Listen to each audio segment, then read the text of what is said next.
देखिए, पाकिस्तान और चीन की दोस्ती का जिस मेगा प्रोजेक्ट को इस्लामाबाद अपनी सबसे बड़ी उपलब्धियों में गिनता था, वही अब उसके लिए सबसे बड़ा सिरदर्द बन गया है। पाकिस्तान अधिकृत कश्मीर में बना नीलम झेलम हाइड्रो पावर प्रोजेक्ट तकनीकी खामियों और सुरंग में आई दरारों और बार बार बंद होने की वजह से बुरी तरह प्रभावित है। करीब 42,000 करोड़ रुपए की लागत से तैयार यह परियोजना पाकिस्तान के ऊर्जा संकट को दूर करने के बजाय खुद संकट का प्रतीक बन गई है। हालात ऐसे हो गए कि पाकिस्तान अधिकृत कश्मीर में बिजली संकट गहरा गया है।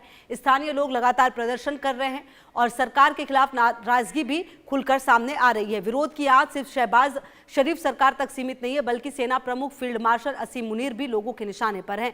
अब ग्राफिक्स के जरिए भी आपको बताने और समझाने की कोशिश करते हैं कि आखिरकार ये पूरा मामला क्या है जो इतना ज्यादा इसकी चर्चा हो रही है, और आखिरकार क्या है नीलम झेलम प्रोजेक्ट, वो भी आपको समझना चाहिए, जिसमें अब कहीं ना कहीं चाइना के लिए जो परेशानियां हैं वो अब बढ़ती हुई नजर आ रही है, क्योंकि 42,000 करोड़ के प्रोजेक्ट का पीओके को लाभ नहीं मिल रहा है। और ऐसे में पहले आप समझिए कि 42,000 करोड़ रुपए की ये नीलम झेलम परियोजना है क्या, इसको आप समझिए।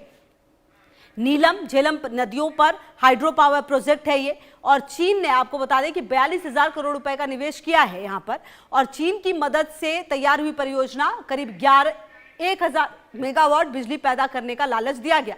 पाकिस्तान के नेशनल ग्रिड में बिजली दौड़ने का सपना दिखाया गया।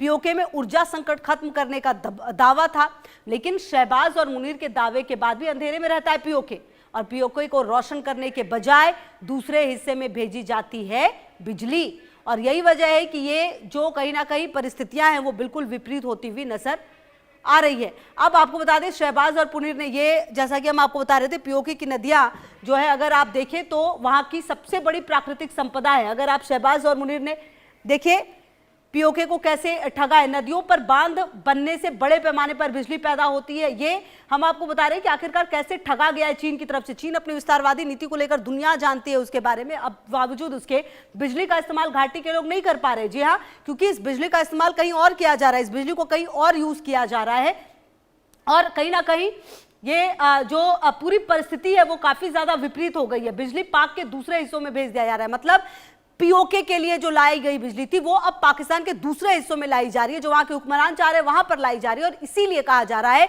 कि पीओके के लोगों का जो गुस्सा है वो काफी ज्यादा बढ़ता हुआ नजर आ रहा है।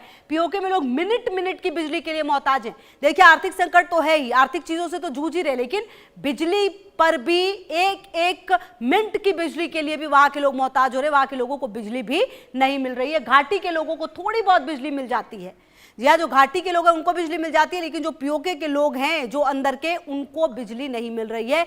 और यही वजह है कि उनका गुस्सा कहीं ना कहीं हर बीतते दिन के साथ बढ़ता जा रहा है। थोड़ी बिजली के लिए भी महंगी कीमत चुकानी पड़ती है। जी, और यही वजह है कि आखिरकार ये विद्रोह इतना क्यों बढ़ा है। अगर आप देखें पीओके की जो ये लोग हैं जो इतना ज्यादा परेशान है, इतनी ज्यादा नारेबाजी कर रहे हैं, क्यों कर रहे हैं, इसके पीछे की वजह है क्योंकि पीओके को संसाधनों को लूटकर अपनी जेब में शहबाज और मुनीर भरते आए हैं, और यही वजह है कि जो लोगों का गुस्सा है वो बढ़ रहा है। अब देखिए, चीन की खराज से हाइड्रो पावर क्यों कह रहे, विवादित इलाके में ये प्रोजेक्ट बन रहा था।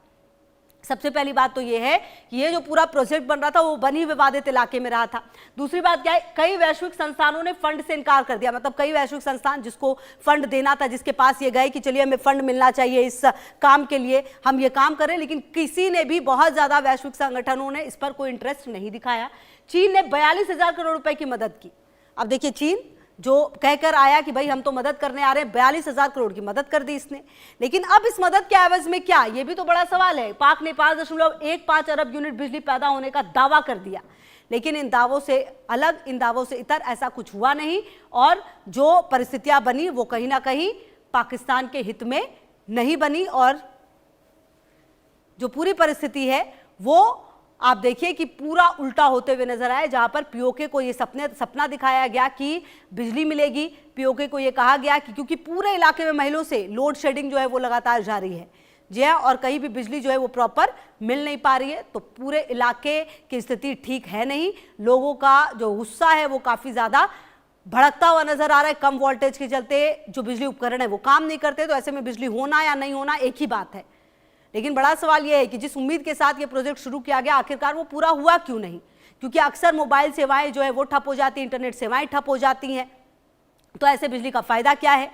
तो इसीलिए ये जो मेगा प्रोजेक्ट जिसको लाया गया था बड़े तामझाम के साथ, चीन और पाकिस्तान जो लेकर आए थे, इसीलिए उसका विरोध हो रहा है। हाथों में लोगों के बैनर पोस्टर होता है, मुंह पर नारे होते हैं और कहीं ना कहीं जो विरोध है वो एक सुर में लोगों का नजर आ रहा है। लोगों को आर्थिक समस्या सिर्फ नहीं है कि आटा महंगा हो गया, दाल महंगा हो गया, चावल महंगा हो गया, बल्कि आप देखिए कि बिजली से लेकर पानी तक, पानी से लेकर जो बेसिक चीजें हैं उसकी दिक्कतें भी यहाँ के लोगों को हो रही है। और शायद यही वजह है कि इतनी बड़ी संख्या में लोगों का विरोध इस कदर नजर आया है। और अब लोगों का जो गुस्सा है वो इस प्रोजेक्ट को लेकर भी नजर आ रहा है, क्योंकि लोगों को वो रिस्पॉन्स नहीं मिला, लोगों को वो नहीं मिल पाया, लोगों को वो नहीं मिल पाया जिसकी उम्मीद लोगों ने की थी।